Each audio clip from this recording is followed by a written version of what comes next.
Eu tento fugir de mim, mas a todo lugar que eu vou, eu tô lá.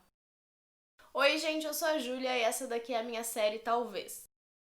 Essa série vai ter 8 episódios sobre a minha visão de mundo e talvez sobre como a minha visão de mundo pode impactar de alguma forma a sua visão de mundo. E talvez sobre como a sua possa impactar a minha. Porque eu acredito que é assim que as coisas funcionam, é assim que a gente vive a vida e que a gente conhece as coisas. É conhecendo o mundo das outras pessoas que a gente define o nosso. E um dos meus objetivos de vida é entender como as pessoas funcionam e, por consequência, entender como eu funciono também, porque eu acho que a gente se forma em oposição ao outro. Nesse primeiro episódio eu quero falar sobre autoconhecimento, que é uma palavra que tá bem na moda, né? E acho que esse é o momento para falar sobre isso. Autoconhecimento eu acho que é uma coisa que gera um pouco de estranhamento, porque eu vivi comigo a minha vida inteira, como é que eu não me conheço? Ridículo. Mas a verdade é que convivência não garante conhecimento e você convive com você mesmo a vida toda. Não quer dizer que você esteja olhando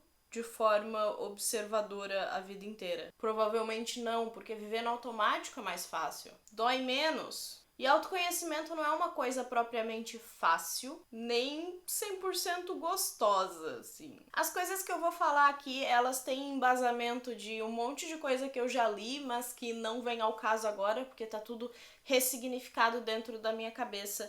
E é só sobre como eu vejo as coisas, então não quer dizer que esteja certo, nem que esteja errado. Provavelmente não foram ideias minhas, porque eu já li tanta coisa, eu já vi tanta coisa, eu já vivi tanta coisa, e eu sou o resultado de todas as pessoas que viveram antes de mim também. Então, provavelmente tudo que eu vou falar aqui é uma mistura de todas essas pessoas que vieram antes de mim. Mas isso não quer dizer que seja inválido. E o certo e errado são relativos. Você vai decidir se é certo ou errado pra você com base naquilo que você viveu e naquilo que você é. Porque algo que é errado pra mim pode não ser pra você. Pra mim, um dos objetivos da vida é entender como a gente funciona. Isso é um trabalho de vida inteira. E acho que não tem uma conclusão final. Nós somos uma mistura de várias coisas, tanto no sentido de que nós somos uma mistura de tudo aquilo que a gente já viveu, de que a gente já viu, ou fez, mas também no sentido de que nós temos várias camadas. Tipo, o que nasce com a gente? O que a gente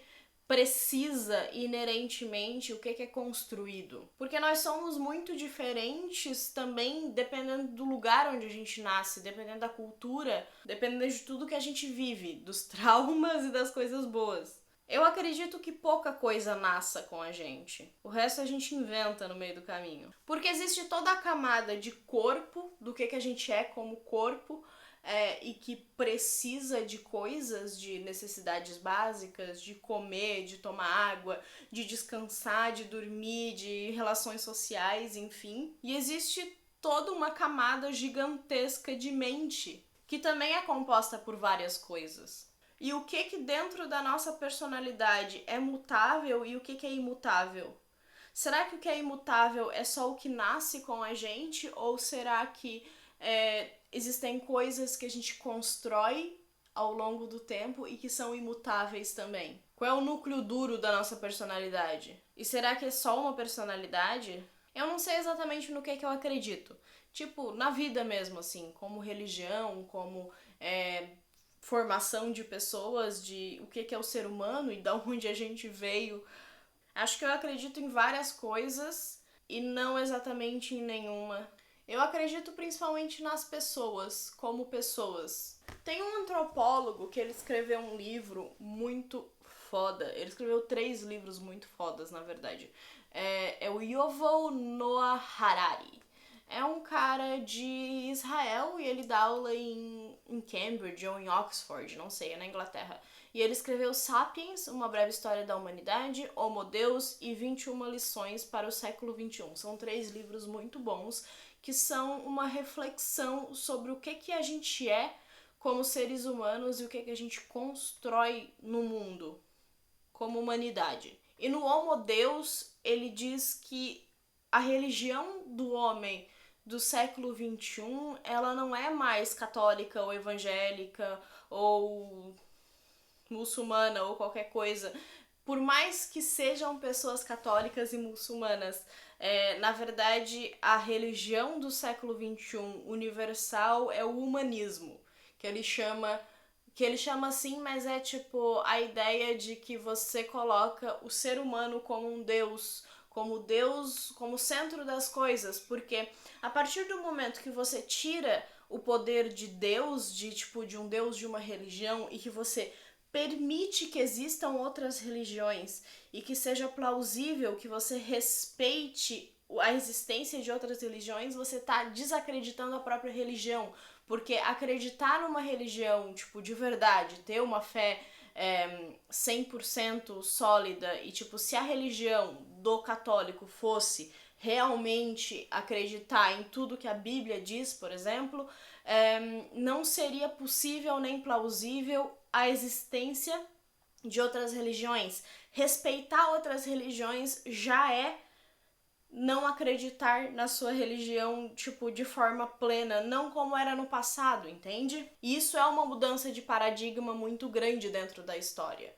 E eu me identifico muito com isso, com essa ideia de colocar o ser humano no centro das coisas e entender o poder que a pessoa tem de acreditar em cada coisa. E o poder que o ser humano tem de mudar o mundo. A gente tira o poder de entidades que a gente não tem acesso, que a gente não conhece propriamente, para trazer para aquilo que a gente conhece. E a gente constrói isso, essa visão nova de mundo, através de um processo histórico que envolve milhares de pessoas. A gente não faz nada disso sozinho. O que nos torna quem nós somos é a coletividade e é a capacidade de se comunicar uns com os outros e de aprender uns com os outros. E é por isso que hoje a gente consegue mudar tão rápido, porque a gente tem acesso ao pensamento de muita gente ao mesmo tempo. A gente consegue transformar essa informação pra gente de forma muito mais rápida do que acontecia antigamente. Eu acho que é impossível se conhecer sem conhecer outra pessoa, sem estar aberto para ver as outras pessoas dessa forma desconstruída também, entende?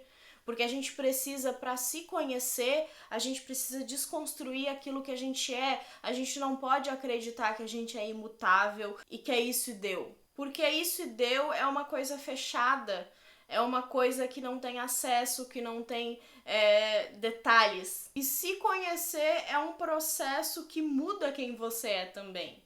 Então, a partir do momento que você decide ir nessa jornada de autoconhecimento, você tá mudando ao mesmo tempo. Porque nós somos o tempo inteiro mutáveis. E acho que é muito por isso também que a gente busca isso, que a gente busca se conhecer, porque se conhecer dá a capacidade de conseguir mudar aquilo que a gente não gosta. Eu sempre fui muito de tentar me construir da forma que eu mais gostasse. Só que é claro que a gente não tem controle sobre tudo e que não dá pra dar conta de tudo ao mesmo tempo. Existem várias técnicas de autoconhecimento práticas, né? Tipo, fazer terapia, psicanálise, ou até astrologia, numerologia, essas coisas mais místicas, ou práticas que você incorpora no seu dia a dia, de observação, de entender como você reage a cada situação. E daí eu acho muito louco porque a gente começa a se distanciar da gente mesma.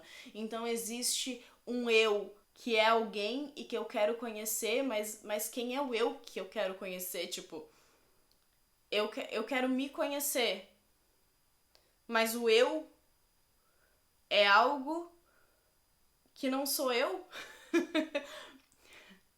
O eu que faz, que conhece, ele não é o mesmo que é conhecido. Tipo, existe mais de uma camada dentro da gente. Não só no sentido de subconsciente ou de consciente, mas talvez no sentido de alma. Eu não sei exatamente no que eu acredito, eu não tenho nenhuma religião e eu não acredito em Deus, mas acho que eu acredito em reencarnação. Ou não, não sei, tudo é possível. Eu acredito que as coisas são tão incríveis e que elas são tão aleatórias que qualquer coisa é possível, na verdade. Então, eu tá aqui e ter esse formato de corpo e ter essa cabeça e ter esse pensamento e toda a minha vida é tão aleatório e absurdo quanto ter mais de uma vida.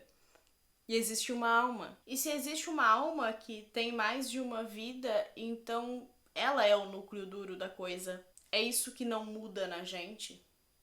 Ou será que ela muda? Não sei. Talvez. Eu acho que eu sei quem eu sou. Eu sei quais são as minhas reações pra cada coisa. Eu sei o que eu gosto e o que eu não gosto. Eu sei o que eu quero. Eu sei muito bem o que eu quero. Mas isso não significa que eu goste de tudo em mim. E que eu concorde e que eu queira continuar assim. E é claro que isso é uma reflexão, porque é isso que eu faço, eu reflito uma e outra vez sobre as mesmas coisas e cada vez que eu reflito, eu acho que eu entendo um pouco mais. E é muito boa a sensação de entender um pouco mais sobre as coisas. E pra mim esse é o sentido da vida. E eu quero entender também como as outras pessoas veem as coisas. Você acha que você se conhece? Você diria, tipo, que você se conhece bem? Me conta aqui embaixo que eu vou adorar saber. E se você gostou desse vídeo, compartilha com alguém que você acha que vai gostar também. O próximo episódio eu quero falar sobre culpa. E pra cada episódio que eu tô fazendo aqui nessa série, eu tô escrevendo um textinho lá no Instagram, então vai lá ver. Até o próximo episódio.